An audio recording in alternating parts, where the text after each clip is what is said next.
Hello, welcome to the Maple Travel Agency.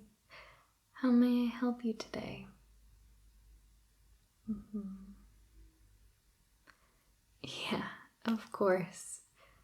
I feel like many people are feeling long overdue for a vacation at the moment. Well, it'll be my pleasure today to help you plan the getaway that would be perfect for you. Yeah, so before we talk about any specific plans, let me just answer a few questions with you, just so that we'll know what we're working with. So could I get your full name for the file? Yeah. Perfect. And email?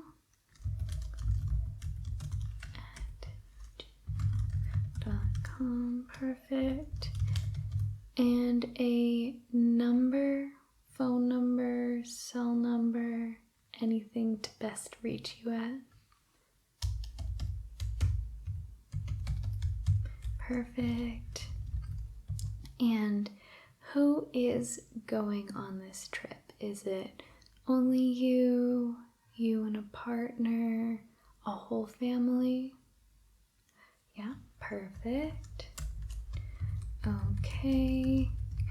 And how long approximately are you looking for? Doesn't have to be exact, just a range to work with. Okay, yeah, that's a good chunk of time. Oh, you'd really like to go on a road trip? Yeah, that'll be fun. And this will give us a lot of room to work with. Perfect. And the big question, what is your approximate budget? Again, it doesn't need to be exact, just a general ballpark, so we'll kind of know what things to look at in general. Perfect, yeah, that'll be a good starting point for the amount of time you're going. Okay, perfect. We'll answer a few more questions along the way, but for now, let's try to pinpoint our destination. Did you have anything in mind?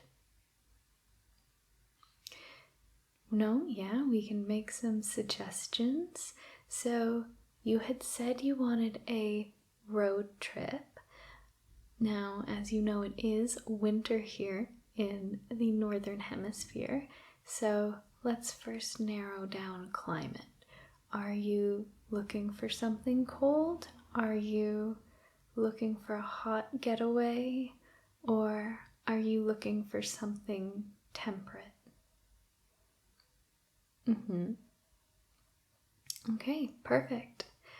Well, then it sounds like we'll either be looking at closer to the equator, or we could also look at countries in the southern hemisphere, as it's summer right there at the moment.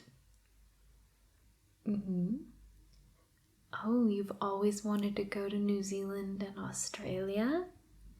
Those are some good choices. Now, with the amount of time you have, it would be possible to do both New Zealand and Australia, but I think I would really recommend just choosing one or the other, because I feel like there's a lot to do in both of these countries, and so you would hate to feel like you wasted all this time and energy to get to this country and then feel like you didn't have enough time to do all the activities you wanted. Yeah, of course. So obviously you can do all of the same activities in each country, there are some highlights that you wouldn't be able to see in the other. For example, the Opera House. Obviously, you can only see that in Australia. Or in New Zealand, they have the filming sites for a lot of movies, such as Lord of the Rings, that you wouldn't be able to see in Australia. But outside of those specific activities, I'd say very generally that Australia is more about the beach and beach tourism. Obviously, there are other activities, there are mountains, there are inland activities, but most of the cities you would be seeing would be along the coast. And then New Zealand is generally more so about active activities like hiking, going for backpacking trips. Again, they also have lovely beaches, so it's more if there's specific things you wanted to see. Oh, Lord of the Rings fan? Yeah, then I would say New Zealand would definitely be your choice. Perfect. Well, why don't we go through a mock itinerary together? We can go through some options and kind of see how you're feeling. Yeah? Perfect. Okay, well, I would recommend flying into Auckland, which is not actually the capital of New Zealand, unlike what a lot of people think, but it is the largest city in New Zealand. So I think it's a very good first step because it is like any other big city in the world where it's very multicultural. There's a lot of different people there, so it's a good first step into the New Zealand culture. Yeah, perfect. I will pull up some hotels here. Now, is there anything that you would specifically want to avoid at a hotel, or anything that is a necessity for you? Air conditioner, yeah, that's a very common one. Perfect. Would you want a kitchenette or a full kitchen, or are you more expecting to eat out for all your meals? Yeah, perfect. Okay, perfect. And do you have any preference for the ratings of the hotel, such as 3-star and above, 4-star and above, 5 stars only? Perfect. Okay.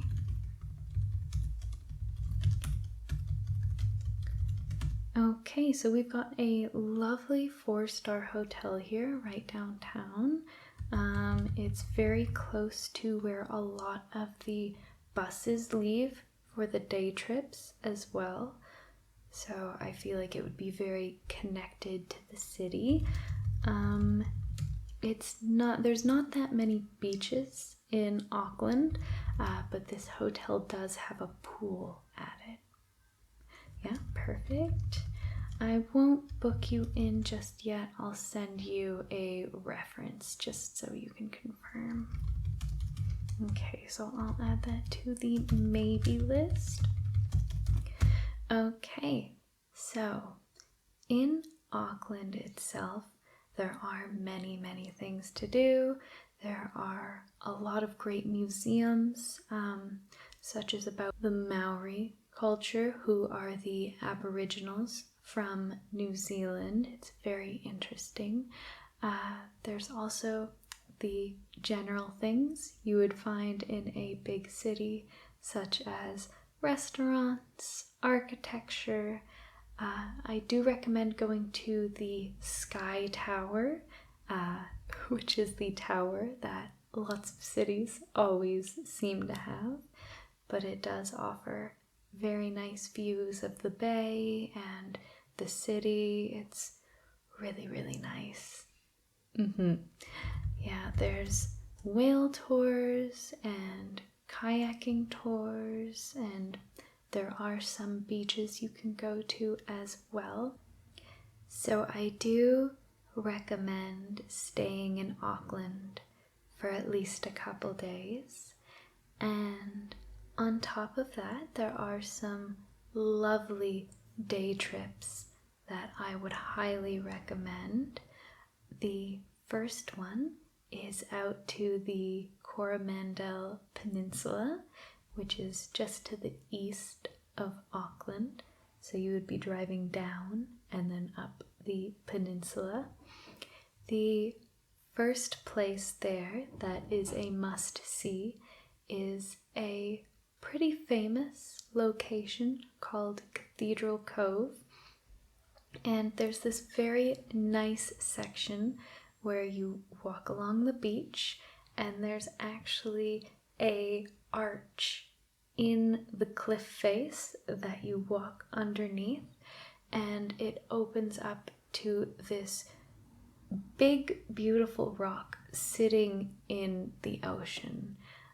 You'll have to look up a picture. It's actually where a lot of things have been filmed, such as the Chronicles of Narnia, the scene where the kids are walking under an arch, that's there, and a lot of other films, but I really recommend going there.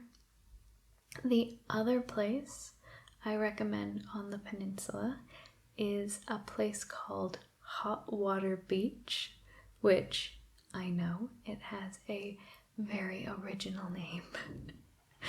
But this beach is really interesting because there is thermal water coming up through the sand and it meets with the ocean. So the beach itself is very warm, but the very kind of unique thing you can do there is dig a hole in the sand, and then the water that fills up the sand is usually quite hot, as in like a hot tub hot, not even just warm.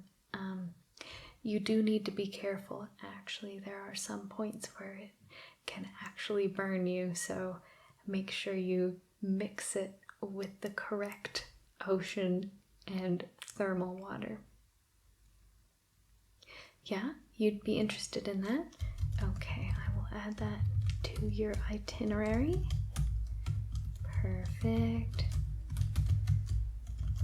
Okay, and the next day trip I recommend is Lord of the Rings.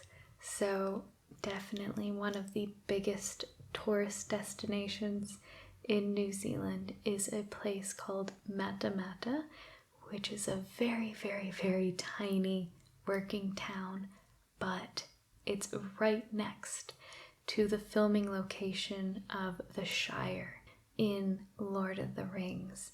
And now when they had made it for the original trilogy, they did take it down after filming, but they had to recreate it for then filming The Hobbit a few years later, and they have kept it up since then. So they put up more permanent structures this time. So you can actually walk through the streets of Hobbiton and the Shire, and it's really lovely. I'll give you a little bit of a spoiler. The tour ends at the Green Dragon, where you can actually have a pint of beer, and it's a really, really lovely day. Yeah, you'd be interested for that as well? Perfect, I will put that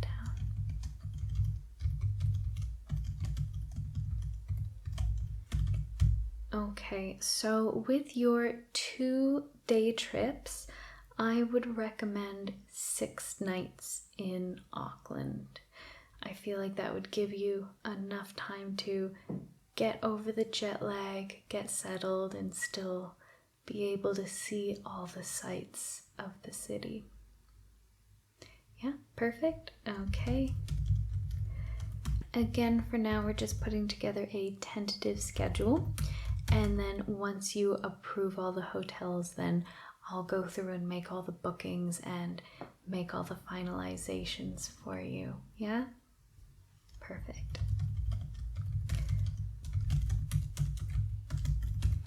Okay, so once we are done with Auckland, the next place I would recommend staying is a little town called Taupo.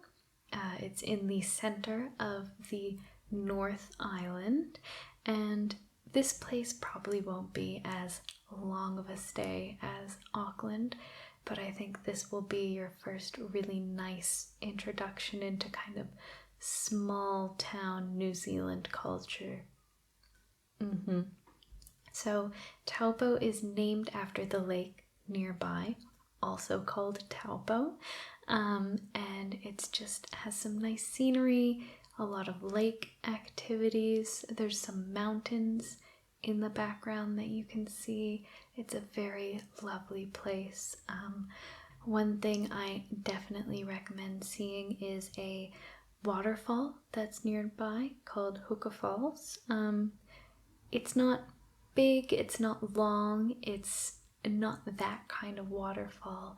What makes this very special is the water from the lake was only able to eat through a small section of rock because it was different from the rock that's on the sides of the waterfall now, which is very, very strong. So there's a lot of water coming through every second, and it's hard to describe. You have to see it for yourself, but it really just shows you the power of water just going through like the speed of a fire hose. It's quite impressive. I'll make a separate list in your itinerary of things to go see that don't require bookings, so I'll add this in. And then that'll be perfect. Okay, and there is a day trip from Taupo that I always recommend. It is a place called the Glowworm Caves. It's called Waitomo. And basically there are these special worms that live in these caves, and normally they live in the ceiling of the cave, but they actually have natural phosphorance, so they actually glow in the dark. So what you do for these tours is you can either go spelunking or on a in-cave little boat tour, because there's a little river there, and you look up at these glowworms in the ceiling of the cave, and it looks very similar to kind of a night sky, like just little dots of light peeking through this cave. It's really, really nice. It's a good, unique adventure. Yeah, you'd like to do that too? Perfect. We'll add that onto your itinerary. Okay. Well then, since you are going to be doing a day tour, I'll recommend 3 nights here. And I found a hotel here that's right on the lake.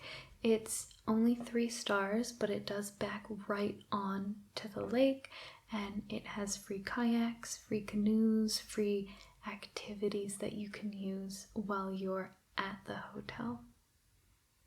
Yeah, that sounds good for you. Perfect.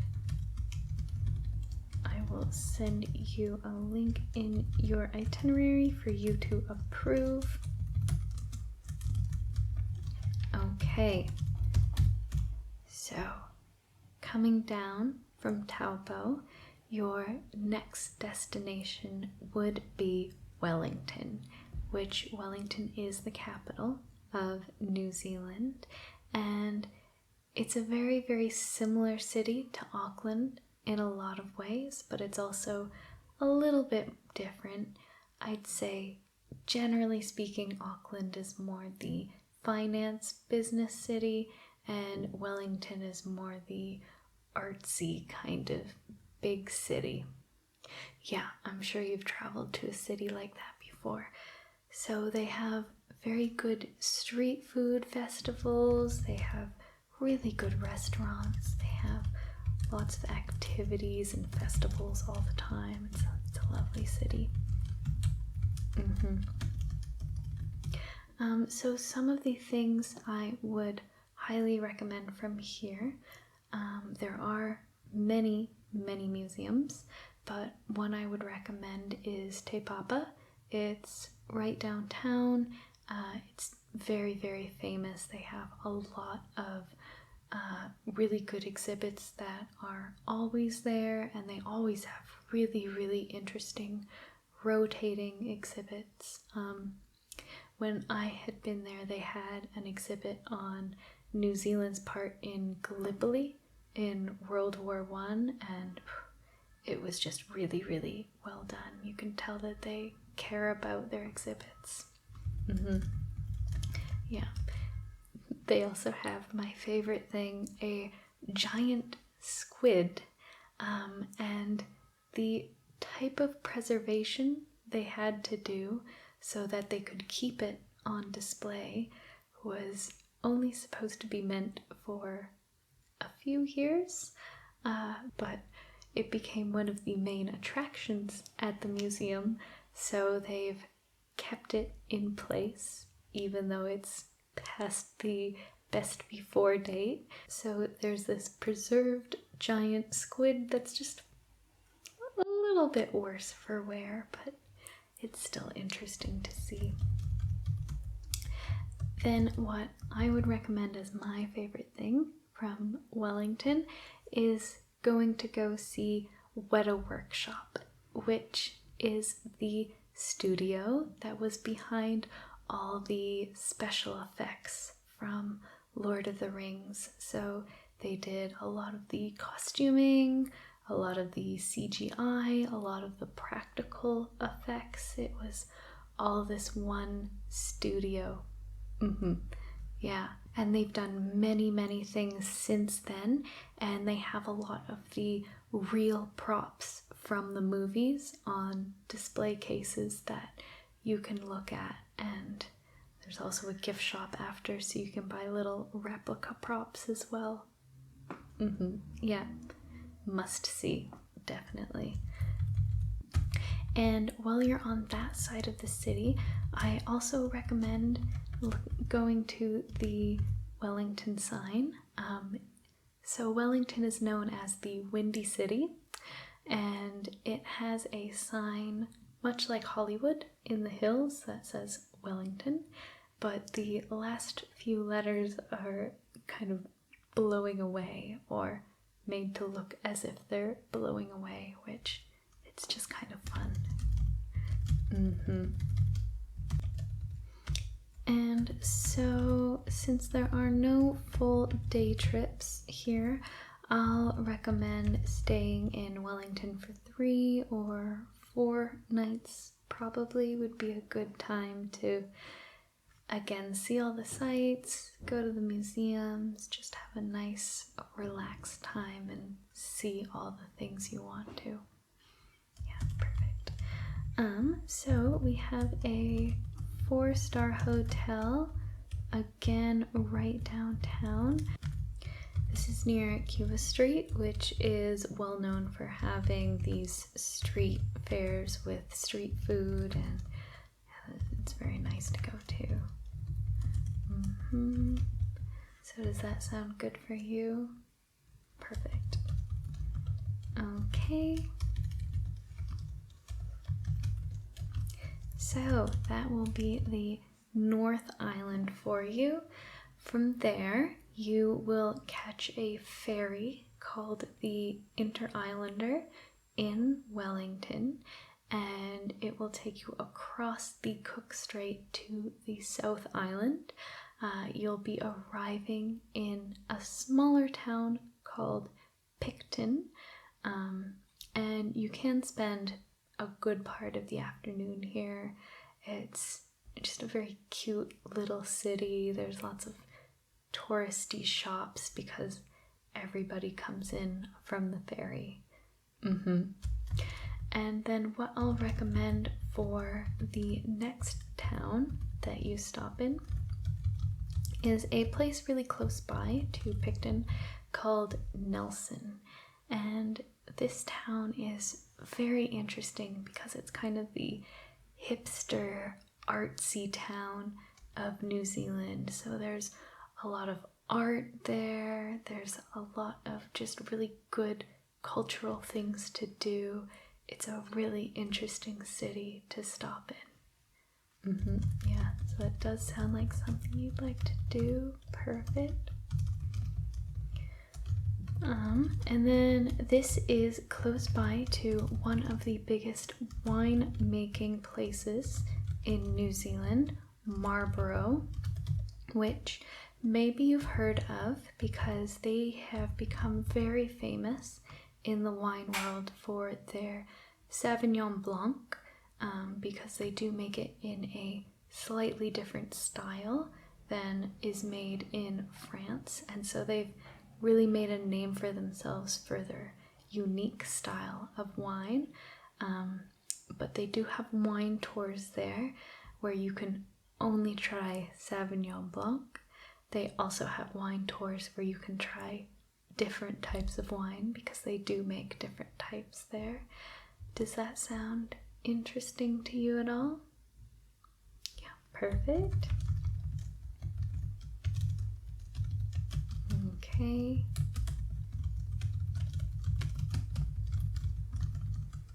And then for a hotel, I'm going to put this in your inventory for you to approve, but it's actually one I've stayed at before, and the whole hostel is just very artsy. It has, you know, local art on the walls. All the rooms are kind of funky while still being nice and chic, and it's very interesting. You should definitely look at the pictures for this one. Okay. And then we will be traveling down the eastern coast of the southern island, which will bring us to a city called Christchurch. This is the largest city in the southern island. You may have heard of Christchurch because they have had some earthquakes there in the past that kind of made them worldwide news. They do actually have an earthquake museum, which is quite interesting about the history of the earthquakes in the region. One really interesting thing to see because of this is Christchurch had been sent a lot of shipping containers when people were sending over aid like canned food, toilet paper.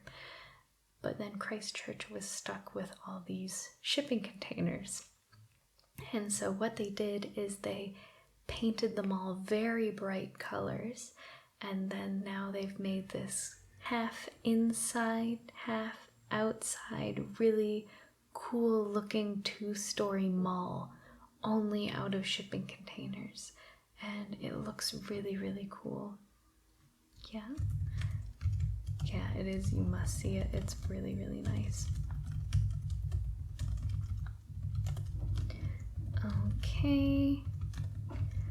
Okay, so there are a couple beaches in Christchurch because it is on the coast.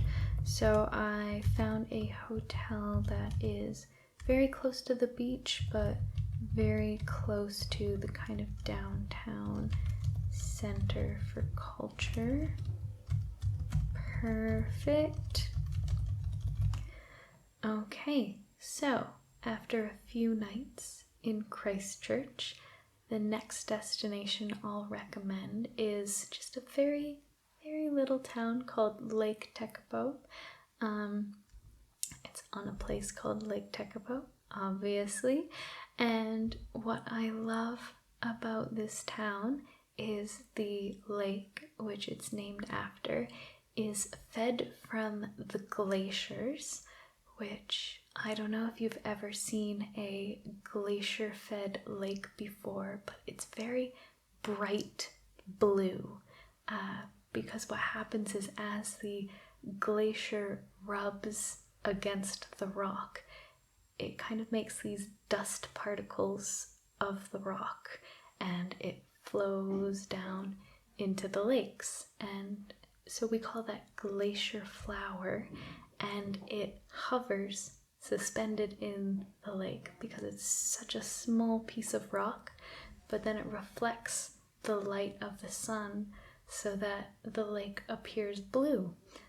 It's very, very lovely. You have to see it, especially because the biggest mountain in New Zealand is at the end of this long lake, Oraki Mount Cook, and so to see this blue lake with this huge mountain in the background is breathtaking. Yeah, so we will just do 2 nights here at a cute little B&B. Yeah, it's pretty close to the lake, but it's a pretty small town, so most things are right next to the lake.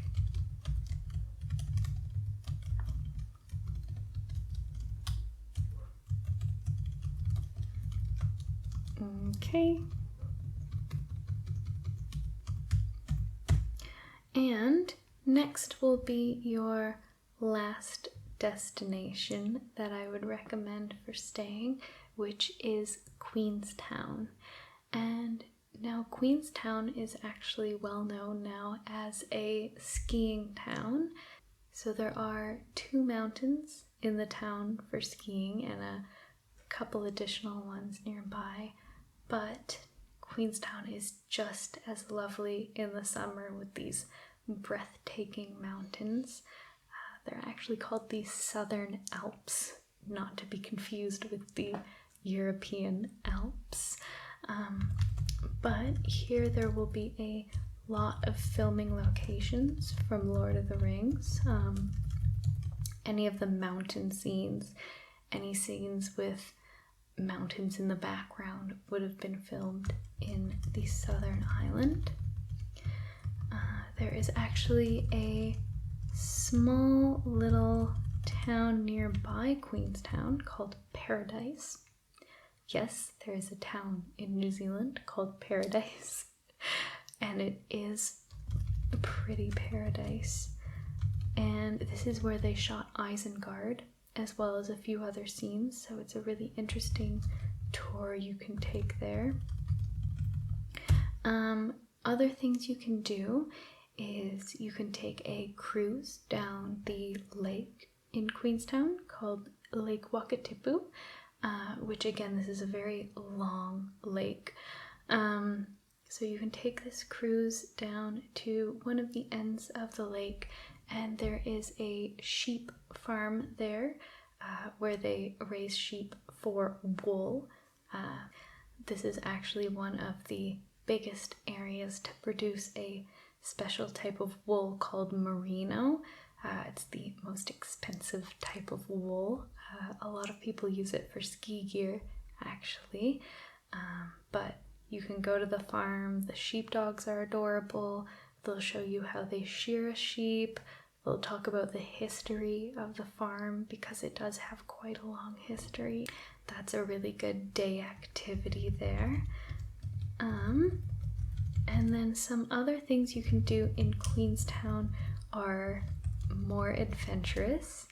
So Queenstown is actually the birthplace of bungee jumping. And so there is a bungee jumping site nearby, which was the first ever bungee jumping place in the world. But there are also other sites you can go throughout the Queenstown region that kind of try to one-up the original site because they can't claim that. Don't worry, they've changed the bungees since they originally opened.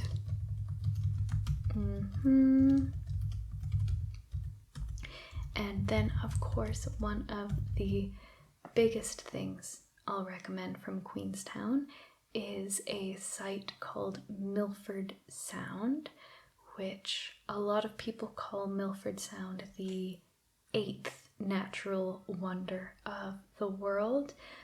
You'll see these kind of hills just plunging very steeply into the sea, and there's a nice boat tour you can take out to the ocean and back through the sound, and I have to say it's probably one of the greatest landscapes you'll ever see. It's quite good. Most of the boat tours take you under a waterfall as well, and there are also a lot of sea lions nearby that live there, so it's just a great tour all around. Lots of stuff to do. And then Queenstown is close to another wine region, which is Otago. Queenstown is in the region of Otago, but Otago is very well known for Pinot Noir. It actually has become pretty famous in the wine world for its Pinot Noir because it basically has the perfect climate to grow the perfect Pinot Noir plant. And so they've really put a lot of science and energy into this. And so just like Marlborough with Sauvignon Blanc, they have tours here where you can try only Pinot Noir, but then also tours where you can try many different grapes. Perfect. And then as well as that, there's many very small, cute cities nearby with a lot of culture near to Queenstown. Okay, so that brings us to approximately the time that you had said you would like to travel. Again, I will send you this itinerary as well as some alternate options that you could do instead of some of the other cities. But yeah, if you could approve those and get back to me, and then I will set up all your reservations, all your scheduling, and you don't have to worry about anything. Okay? Perfect. Well, thank you so much for coming in today. It's been my pleasure assisting you, and I hope to hear from you soon. Thanks. Bye.